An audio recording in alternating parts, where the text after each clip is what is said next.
शिवाजी कोण होता या पुस्तकाचे प्रकाशक प्रशांत आंबी यांना जीवे मारण्याची धमकी देण्यात आली आहे।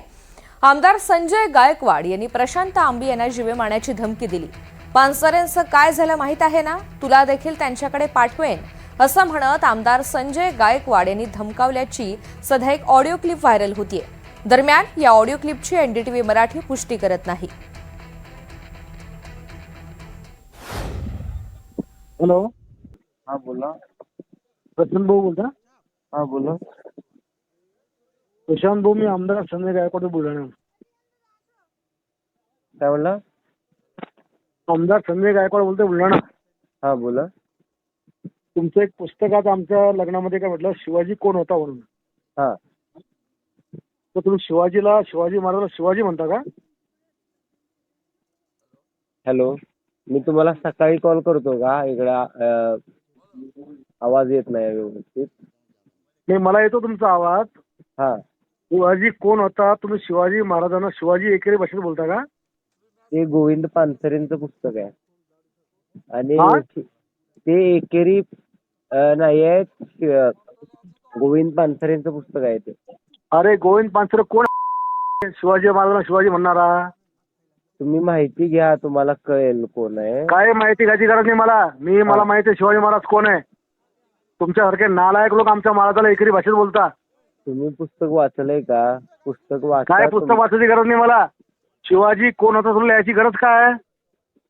मी काय सांगतोय की अनादर करण्यासाठी नाही लिहिलेलं, तुम्ही पुस्तक वाचा, तुम्हाला आम्ही कळून जाईल। पुस्तक नाही, आम्ही पुरा इतिहास वाचला। आम्ही मराठा आहे, त्यांचे वंशज आम्ही।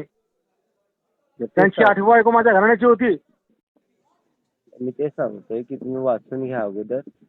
तुम्हाला शिवाजी कोण होता हे तुला कोण सांगितलं याचं? 1988 ला निघालेलं पुस्तक आहे ते।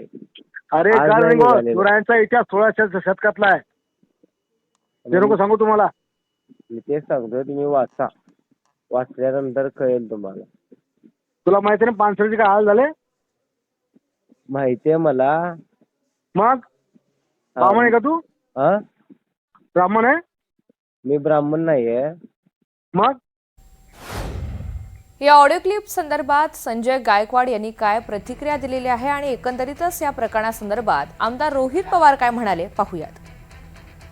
माझ्याकडे पण त्याची रेकॉर्डिंग। मी तर म्हणलं, प्रकाश भाऊ हे पुस्तक तुम्ही लिहिलंय का? तो म्हणे हो। प्रकाशन केलं का? म्हणे हो। आणि मग म्हटलं, तुम्ही छत्रपती शिवाजी महाराजांना शिवाजी कोण होता एकेरी भाषेत का लिहिलं? ते म्हणे पुस्तक फार जुनं आहेत म्हणे, ते यांनी अमुक अमुक लिहिलं। म्हणलं, कोणी प्रकाशन कोणी केलंय? आणि प्रकाशन करताना तुम्हाला छत्रपती शिवाजी महाराज असा उल्लेख का तुम्ही केला नाही? तर जी वारंवार छत्रपती शिवाजी महाराजांची महाराष्ट्रामध्ये विटंबना केली जाते, त्यांचा अपमान केला जातो, हे आपल्याला सहन होत नाही। आणि मग बोलता बोलता तो म्हणे, मी ब्राह्मण आहे म्हणून तुम्हाला असं बोलता का? म्हटलं, मी तुला बोललोय का तू कुठल्या जातीचा आहे? ब्राह्मण आहेस का तू? ब्राह्मण आहेस का? मी असं तुला विचारलं का म्हटलं? आणि मग तो म्हणे गोविंद पानसरे। म्हटलं, मला काय घ्या ना गोविंद पानसरेचे, ते वर गेलेत, जा तिकडे तू।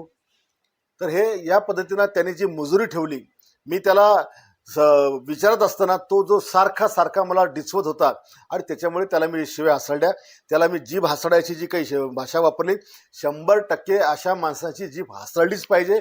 आणि अशा पुस्तकांमध्ये जिथे शिवरायांचा विकृत इतिहास किंवा एकेरी भाषा, आम्ही नाही या महाराष्ट्रात शिवरायांचा अपमान सहन करू शकत, नाही अशा प्रकारची पुस्तकं आम्ही वाचू शकत। आणि म्हणून ही पुस्तकं देखील अशा प्रकारची ज्याच्यामध्ये शिवरायांबद्दलचं विचित्र लिखाण आहे, हे देखील नष्ट केलं पाहिजे।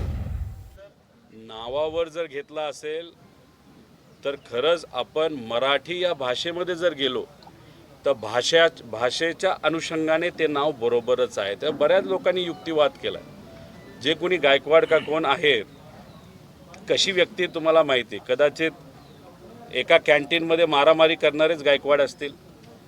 त्यामुळे त्यांचं शिक्षण किती झालं हे मला तरी सांगता येणार नाही। छत्रपती शिवाजी महाराज फक्त पुतळे उभा करण्यासाठी नव्हे, त्यांच्या खऱ्या अर्थाने विचार समजून घेऊन आत्मसात करून आपल्याला काम करावं लागतं। त्यांनी जर या पुस्तकावर आक्षेप घेतला असेल, त्यांचा अर्थ त्यांना छत्रपती शिवाजी महाराज कळलेच नाहीत। आईशी बोलत असताना आपण आईला अरे तुरेच त्या ठिकाणी करतो, आणि त्या पुस्तकाचं मराठी आपण कुठल्याही भाषेचा अभ्यासकाला जर विचारलं तर त्यांचं म्हणणं बरोबर आहे।